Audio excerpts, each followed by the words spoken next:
Welcome to village cooking style. இன்னும் நம்ம சேனலை சப்ஸ்கிரைப் பண்ணாதவங்க சப்ஸ்கிரைப் பண்ணுங்கள். இன்றைக்கி நம்ம பார்க்க போகிற ரெசிபி மண் சட்டியில் வெண்டைக்காய் பொரியல்.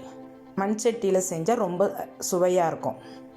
வாங்க, அதுக்கு தேவையான பொருட்கள். இங்கே வெண்டைக்காய் 1/4 கிலோ வெண்டைக்காய் எடுத்து நான் சின்ன சின்ன பீசஸாக அலசி வச்சுருக்கேன். 1 வெங்காயம் கட் பண்ணி வச்சுருக்கேன் பொடியாக. 2 தக்காளி கட் பண்ணி வச்சுருக்கேன். இஞ்சி பூண்டு விழுது 1 ஸ்பூன் வச்சுருக்கேன். இதுக்கு தேவையான பொருட்கள். இப்போ ஸ்டவ் ஆன் பண்ணி அந்த மண்சட்டி கடாய் வச்சுருக்கேன். ஸ்டவ்வில் கொஞ்சம் ஆயில் சேர்த்து விடுறேன். கொஞ்சமாக தான் சேர்த்துருக்கேன். கடலைப்பருப்பு கொஞ்சம்,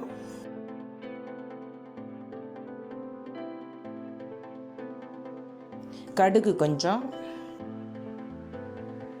போட்டு இது பொரிஞ்சு வரணும். நம்மளுக்கு கடுகு பொரிஞ்சு வரணும். அதுக்கு பிறகு வெங்காயம் சேர்த்து விடணும். வெங்காயம் சேர்த்து நம்ம வதக்கி விடணும். வெங்காயத்துடைய அந்த ரா ஃப்ளேவர் போகணும். கொஞ்சம் நேரம் வதக்கணும். அப்புறம் தக்காளி சேர்த்து விடணும். வெங்காயத்துடைய தக்காளி கொஞ்சம் கூடுதலாக போடணும்.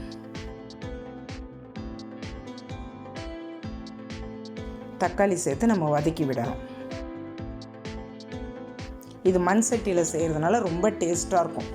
நீங்கள் வீட்டில் மண் சட்டி இருந்தால் செய்யலாம், இல்லை சாதாரணமாக நான்ஸ்டிக் தவா கடாய் எதில் ஒன்றாலும் செய்யலாம். அலுமினிய கடாய் எதில் ஒன்றாலும் செய்யலாம்.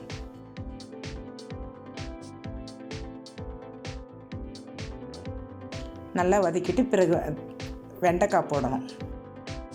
நம்ம கட் பண்ணி வச்சுக்கிற வெண்டைக்காயை அதில் சேர்த்து விடுறேன். சேர்த்து விட்டுட்டு நல்லா எல்லாம் மிக்ஸ் ஆகிற மாதிரி வதக்கி விடணும். அந்த வெங்காயம் தக்காளி எல்லாம் மிக்ஸ் ஆகிற மாதிரி நல்லா வதக்கி விடணும். இது ரொம்ப டேஸ்ட்டாக இருக்கும் இந்த மெத்தடில் பண்ணால்.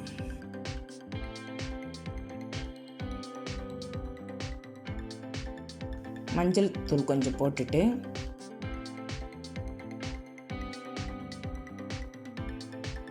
திரும்பவும் கொஞ்சம் நேரம் வதக்கி விடுறேன். நல்லா மிக்ஸ் ஆகிற மாதிரி நல்லா வதக்கி விடணும்.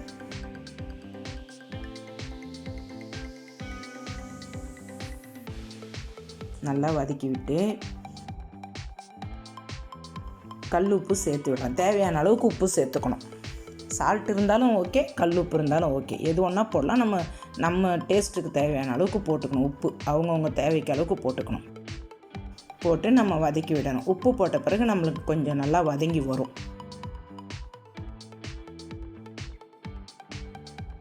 ஜிஞ்சர் கார்லிக் பேஸ்ட்டு சேர்த்து விடுறேன். அதை வதக்கிட்டு மறுபடியும் ஜிஞ்சர் கார்லிக் பேஸ்ட் 1 ஸ்பூன் வச்சுருந்தேன் இல்லைங்களா, அதை இதில் சேர்த்து விடணும். சேர்த்துட்டு திரும்பவும் நம்ம வதக்கணும். இதில் நம்ம தண்ணிலாம் சேர்க்க போகிறதில்லை. அதனால் நம்ம வதக்கணும் கொஞ்சம் நல்லா. அடுப்பை கொஞ்சம் சிம்மில் வச்சுட்டு வதக்கணும். நான் மண் சட்டின்றதுனால மீடியம் ஃப்ளேமில் வச்சுருக்கேன். இதே அலுமினிய கடாயி, ஸ்டீல் கடாயி அப்படி போல் இருந்தால், நான்ஸ்டிக்லாம் இருந்தால் சிம்மில் வச்சு பண்ணணும். பொறுமையாக இது கொஞ்சம் பொறுமையாக தான் பண்ண முடியும்.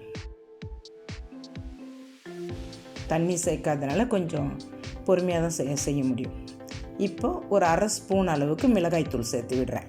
மிளகாய்த்தூள் சேர்த்து நம்ம நல்லா எல்லாம் மிக்ஸ் ஆகிற அளவுக்கு கலரி விடணும். வெண்டைக்காயை முதல்லையே அலசி எடுத்துட்டு நம்ம கட் பண்ணி வச்சுக்கணும். இப்போ நான் தண்ணி சேர்க்கலை, அப்படியே வதக்கிட்டு மூடி விடுறேன் பாருங்கள். பிறகு ஓப்பன் பண்ணி திரும்பவும் கலரி விடணும். இது அடிலாம் பிடிக்காது. ஏன்னா நம்ம சிம்மில் வச்சு பண்ணுறதுனால அடி கருகாது, நல்லா தான் இருக்கும்.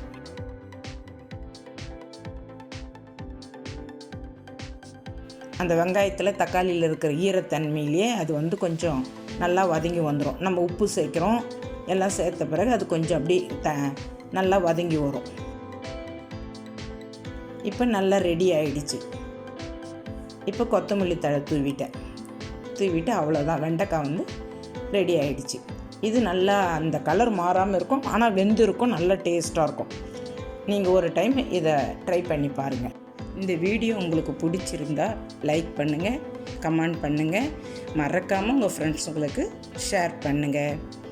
இன்னும் நம்ம சேனலை சப்ஸ்கிரைப் பண்ணாதவங்க சப்ஸ்கிரைப் பண்ணுங்கள். தேங்க்யூ.